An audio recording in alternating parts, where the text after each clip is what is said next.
Polrestabes Palembang melakukan pembinaan terhadap 28 budak di bawah umur yang diduga terlibat tawuran ke panti Lembaga Penyelenggaraan Kesejahteraan Sosial Indralayo, Kabupaten Ogan Ilir.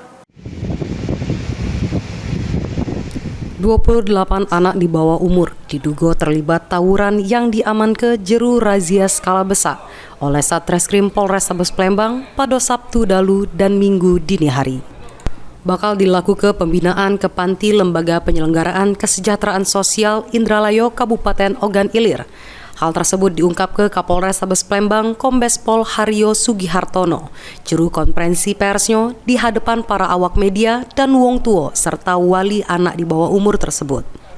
Ditambah ke polisi berpangkat melati 3 ini untuk lama waktu pembinaannya tergantung proses asesmen dari LPKS.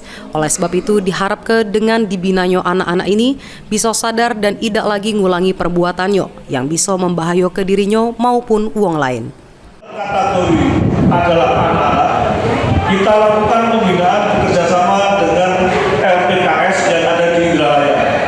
LPKS adalah satu unit kerja di bawah naungan Dinas Sosial Provinsi Sumatera Selatan yang diperkhususkan untuk melakukan pembinaan anak-anak di bawah umur.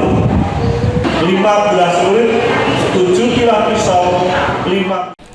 Jeru razia tersebut seluruhnya ada 56 wong yang berhasil diamankan polisi, mulai dari kasus tawuran yang bawa sajam dan juga pelaku penganiayaan. Heru Wahyudi, PAL TV.